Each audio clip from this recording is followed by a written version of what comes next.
lagi. Jadi inti BPH AMS itu sendiri merupakan sebuah pucuk ataupun sebuah yang memiliki tugas sebagai yang pertama mengontrol, yang kedua itu bertanggung jawab, yang ketiga itu menjalankan semua tugas ataupun tanggung jawab yang harus diemban di BPH MSI. Dan kontrolnya itu untuk apa? Mengontrolnya itu semua benar yang tadi dibilang manajemen dan juga mengatur itu benar. Semua itu dalam skop mengontrol. Mengontrol itu semua departemen yang ada di departemen biro yang ada di BPH MSI itu sendiri. Semua itu tidak luput dari kontrolisasi kita. Kayak gitu.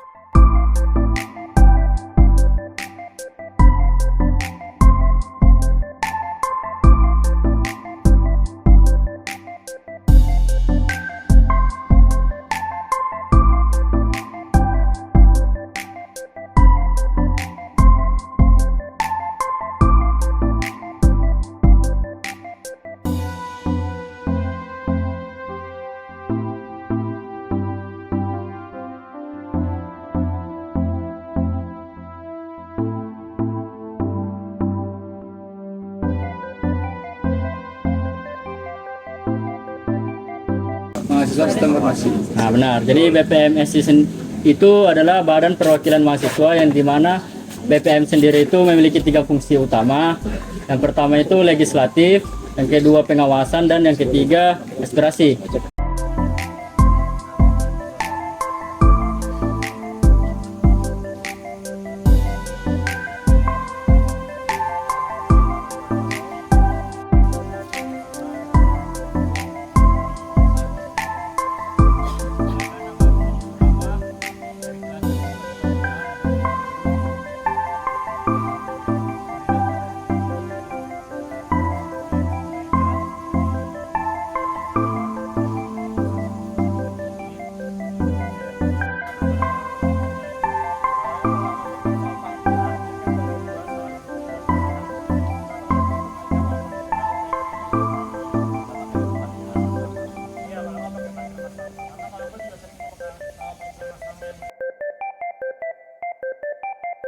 AKSI, kepanjangannya itu Akademik Riset dan Teknologi. Jadi seperti ya namanya juga udah akademik kan. Jadi kita itu ada pokoknya berhubungan sama akademik gitu dan ningkatin apa? Dari mana ya? Warsia, silakan. Langsung duduk ya. Di sini nih ada. Oke, ningkatin kualitas akademik di sistem informasi ini gitu.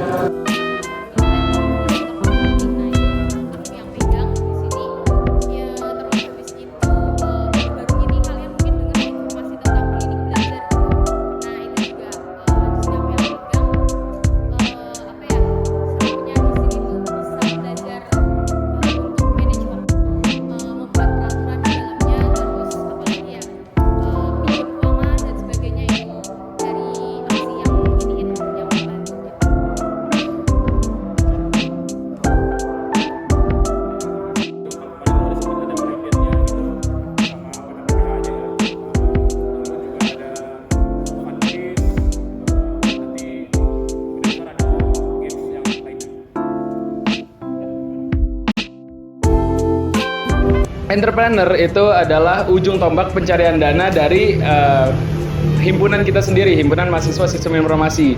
Jadi hal-hal yang berkaitan dengan dana untuk pencarian dana itu mengandalkan dari departemen kita. Jadi di departemen entrepreneur ini kebagi 4 tokoh. Pertama ada Jahit, kedua ada Baju Angkatan, ketiga Ciatmat, keempat Ciat Vendor.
kalian kan ingin kita sharing terhadap kalian ya tentang HRD, baik dari keseharian ataupun manfaat segala macam itu dari penugasan kalian.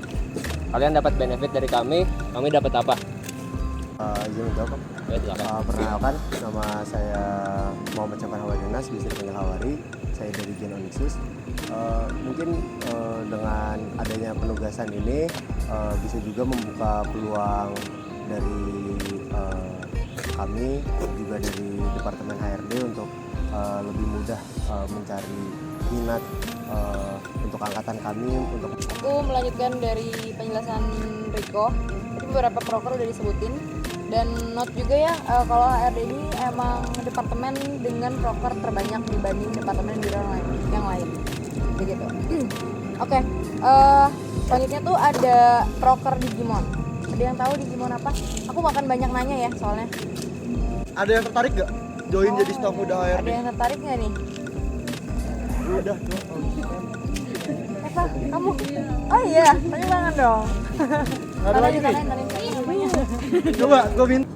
Mulai dari kaderisasi, perkenalkan, saya Farid Erlangga Samer, biasa dipanggil Samer, di sini dari Departemen Kaderisasi Angkatan 20, boleh dilanjutin. Oke, halo teman-teman, selamat malam. Perkenalkan, aku Fauzia dari Departemen Kaderisasi. Sekarang staf ahli di Departemen Kaderisasi Angkatan 2020. Oke, selamat malam teman-teman semua. Perkenalkan, nama saya Sofwan Abdul Fattah, bisa dipanggil Sofwan dari Departemen Kaderisasi, staf Angkatan 2021.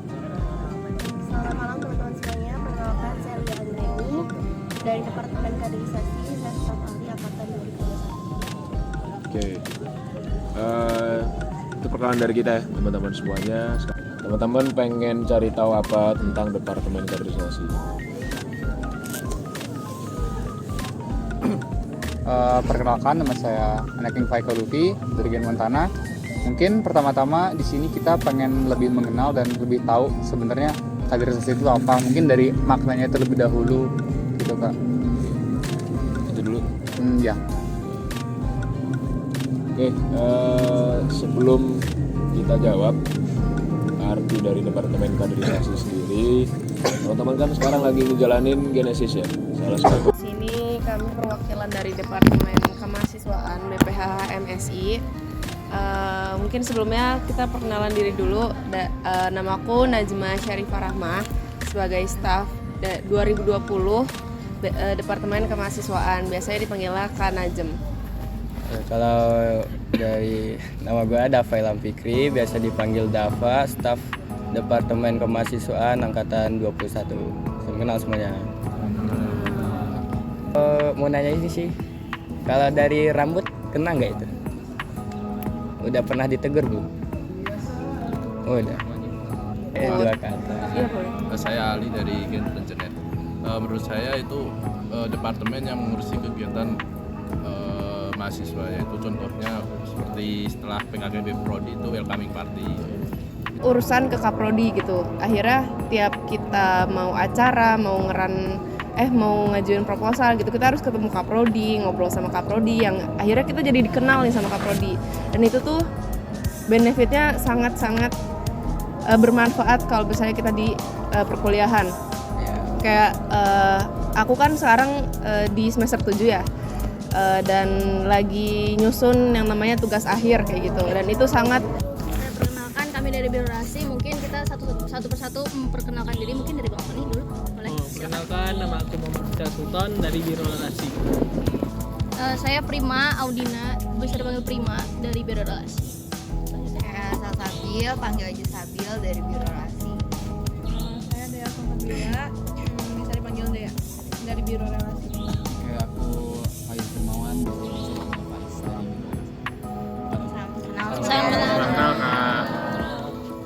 Pertanyaan aku yang pertama itu apa sih itu biro relasi? Biro relasi, terus tugas dan wewenangnya di BPH itu. Oke, mungkin program kerja dari relasi itu pertama ada volasi, jadi forum alumni sistem informasi, di mana kita akan ngumpulin alumni sistem informasi dan dijadiin satu forum. Nah, kemudian itu ada satu hati, di mana tadi yang kita udah ngumpulin alumni di dalam forum itu, nanti alumninya itu bakal kita jadiin narasumber di kuliah umum satu hati itu. Terus kemudian itu ada graduation exdalusi. Nah, kalau graduation exdalusi itu kedengeran nggak? Gedein dikit, Kak. Hah? Gedein dikit? Oke. Kalau misalkan graduation exdalusi itu salah satu Izin bantu jelasin ya. Jadi ERP Lab itu sebenarnya kami itu ada dua bentuknya, dalam bentuk ERP Laboratorium dan juga ERP Study Group.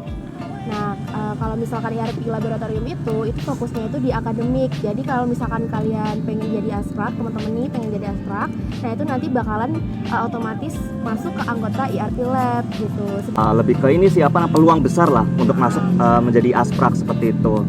Karena ya masalahnya kita juga berlatih lewat cutting yang memang udah masuk ke ERP Lab gitu loh.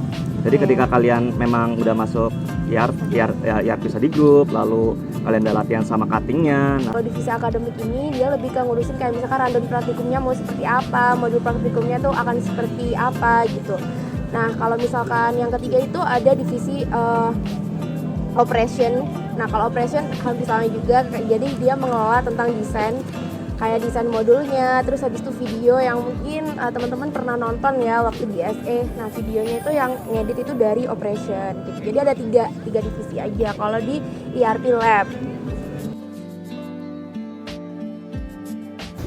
Oke, yang pertama itu bakal dijelasin dulu profil laboratorium riset dari ISD. ISD itu singkatan dari Enterprise System Development, di mana lab kita itu berada di bawah naungan Kata Cybernetics dan kita itu lebih berfokus pada pengembangan aplikasi dan perangkat lunak.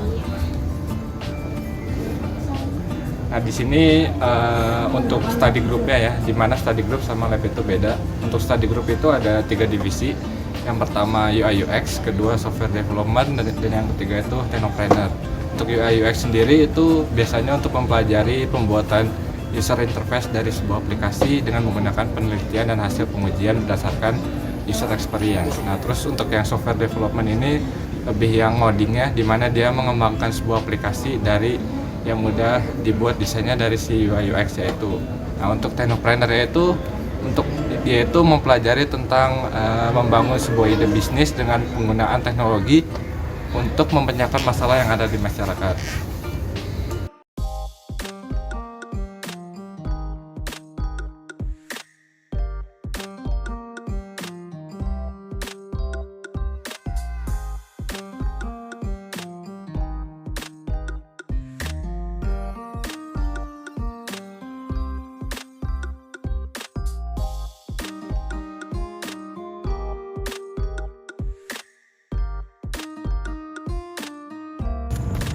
Jadi Tenkom HMSI atau Departemen HMSI itu sendiri itu suatu organisasi yang bergeraknya di bidang akademik ya, karena di bawah naungan dari Departemen atau Akademik Riset dan Teknologi HMSI. Ya gitu kan, kegiatannya kebanyakan melakukan kayak semacam Tentor atau 2 tentor, dan bedanya kalau responsi itu skalanya besar ya, teman-teman. Kalau skripsi itu skalanya kecil gitu. Lalu untuk proker lainnya boleh silakan Amel. Untuk yang sehariannya ya per divisi aja. Kalau materi ya buat materi, kalau sosmed yang ngurusin konten, ketua wakil ya ngurusin semuanya. kan ikut nggak ngapa-ngapain ya? Kan juga ngurusin, pokoknya rata lah job desa. Cuman ya yang udah tadi proker aja, udah sibuk kok dan kom.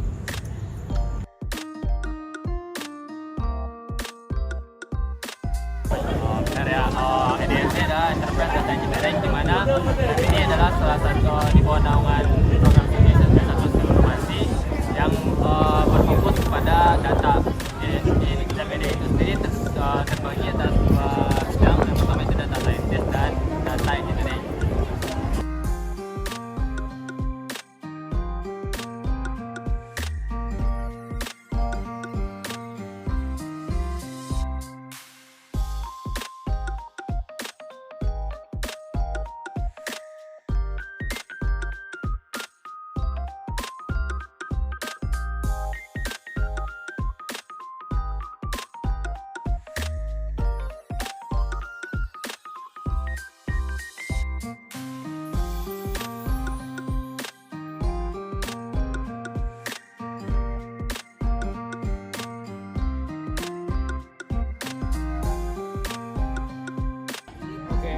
Bisa menjawab ya teman-teman.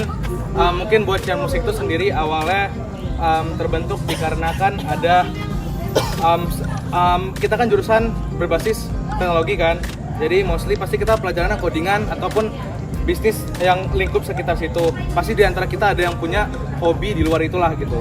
Jadi salah satu alasannya kenapa ada, jadi di Cian Musik ini sebagai wadah bagi para mahasiswa ataupun mahasiswi dari Cian Musik ini yang ingin menjadi mengolah ataupun mengembangkan skillnya ataupun minatnya di bagian musik seperti itu teman-teman. Entah itu nyanyi, alat musik, bagian dari salah satu sebuah gigs lah, semisal seperti itu, sudah ada sebagai manajer ataupun dan lainnya gitu.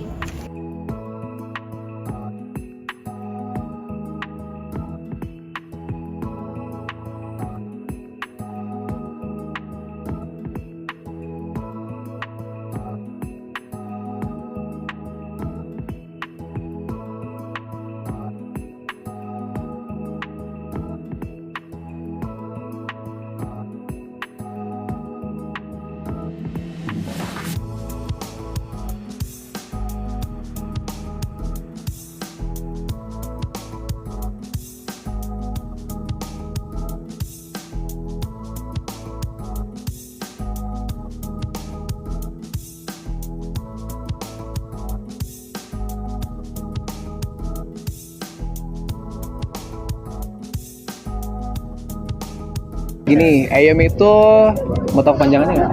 Perlu? Boleh. Ya, jadi IAM itu Laboratorium Enterprise Infrastructure Management yang merupakan salah satu laboratorium riset di jurusan Sistem Informasi ini. Nah, IAM itu kita masuk ke dalam kelompok keahlian EINS atau EINS, yaitu Enterprise and Industrial System kayak gitu.